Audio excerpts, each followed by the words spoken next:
Hi, ಇವತ್ತು ನಾನು elderberry juice ಮತ್ತು ಪೊಂಗ್ರೆನೇಟ್ ಜ್ಯೂಸು, ಆರೆಂಜ್ ಜ್ಯೂಸು ಮತ್ತು ಬೀಟ್ರೂಟ್ ಜ್ಯೂಸ್ ಮಾಡ್ತೀನಿ. ಹೇಗೆ ಮಾಡೋದು ಅಂತ ನೋಡೋಣ ಬನ್ನಿ. ಇದು ಆರೆಂಜನ್ನು ನಾನು ಕಟ್ ಮಾಡಿ ಇಟ್ಕೊಂಡಿದ್ದೀನಿ. ಮೊದಲನೇದಾಗಿ ಆರೆಂಜ್ ಜ್ಯೂಸು, ನಂತರ ನಾನು ಈ ಪೊಂಗ್ರೆನೇಟನ್ನು ಸಹಿತ ಇದೇ ಥರ ಕಟ್ ಮಾಡಿ ಇಟ್ಕೊಂಡಿದ್ದೀನಿ. ಮತ್ತು ಪೊಂಗ್ರೆನೇಟ್ ಜ್ಯೂಸು, ನೆಕ್ಸ್ಟು ಈ ಬೀಟ್ರೂಟನ್ನು ಒಂದು ಬೌಲಷ್ಟು ನಾನು ಸ್ಕ್ರ್ಯಾಪ್ ಮಾಡಿ ಇಟ್ಕೊಂಡಿದ್ದೀನಿ. ನಂತರ ಇದು ಎಲ್ಡರ್ಬೆರಿಸು, ನಂತರ ಇದು ಐಸ್ ಕ್ಯೂಬ್ಸು, ಇದು ಒಂದು ಲೆಮನ್ ಜ್ಯೂಸು, ಇದು ಬ್ಲ್ಯಾಕ್ ಸಾಲ್ಟು, ಇದು ಆಪ್ಷನಲ್.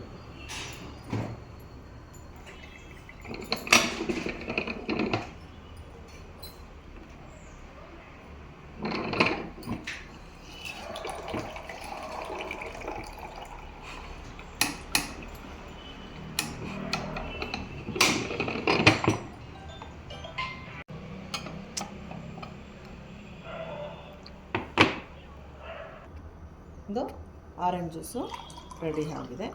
ಸೊ 2 ಆರೆಂಜನ್ನು ಇದು ಮಾಡಿಕೊಂಡ್ರೆ ಫುಲ್ ಗ್ಲಾಸ್ ಆರೆಂಜ್ ಸಿಗುತ್ತೆ. ಇದು ವಿತೌಟ್ ಶುಗರ್, ವಿತೌಟ್ ಸಾಲ್ಟ್. ನಂತರ ಈಗ ನಾನು ಪೊಂಗ್ರೆನೇಟ್ ಜ್ಯೂಸ್ ಮಾಡ್ಕೊಳ್ತಾ ಇದ್ದೀನಿ.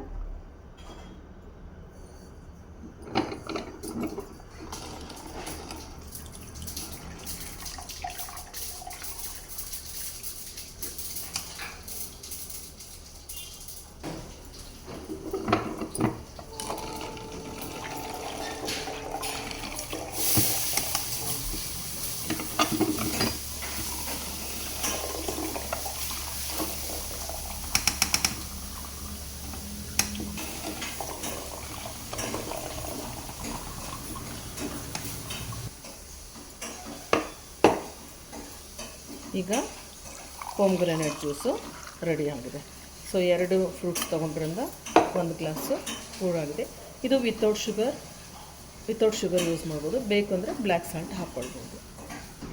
ಈಗ ಮೂರನೇದಾಗಿ ನಾನು ಬೀಟ್ರೂಟ್ ಜ್ಯೂಸ್ ಮಾಡ್ಕೊಳ್ತಾ ಇದ್ದೀನಿ. ಬೀಟ್ರೂಟ್ ಜ್ಯೂಸ್ಗೆ ನಾನು ಒಂದು 3-4 ಐಸ್ ಕ್ಯೂಬ್ಸ್ ಹಾಕ್ಕೊಳ್ತಿದ್ದೀನಿ.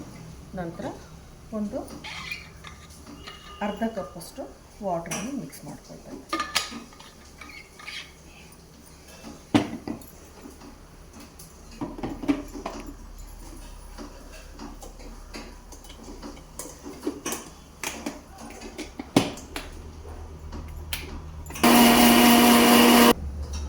ಈಗ ಸೋಸ್ಕೊಳ್ತಾ ಇದ್ದೀನಿ.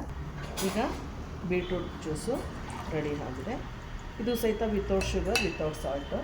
ಆ್ಯಕ್ಚುಲಿ ಜ್ಯೂಸ್ಗಳಿಗೆ ಯಾವಾಗಲೂ ಶುಗರ್ ಹಾಕ್ಕೊಳ್ಬಾರ್ದು.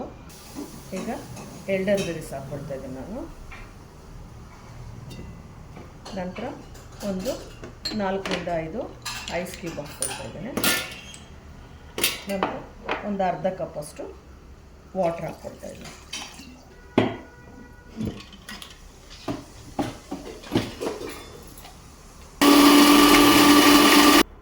ಈಗ ಎಲ್ಡರ್ಬೆರಿ ಜ್ಯೂಸು ರೆಡಿ ಆಗಿದೆ.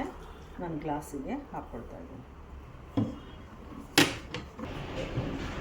ಬೆಳಗಿನ ಉಪಹಾರದೊಟ್ಟಿಗೆ ಸೇವಿಸ್ತಕ್ಕಂಥ 4 ಜ್ಯೂಸ್ಗಳು ರೆಡಿಯಾಗಿದೆ.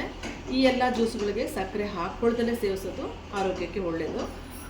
ಎನಿಥಿಂಗ್ ಕುಡಿಲಿಕ್ಕೆ ಏನಾದರೂ ನಿಮಗೆ ಸ್ವಲ್ಪ ಫ್ಲೇವರ್ ಬೇಕು ಅಂದರೆ ಬ್ಲ್ಯಾಕ್ ಸಾಲ್ಟು ಮತ್ತು ಲೆಮನ್ ಹಾಕ್ಕೊಳ್ಬೇಕು. ಸೊ ನಾವು ಮನೇಲಿ ಮಾತ್ರ ಹಾಗೇ ಕುಡಿತೀವಿ.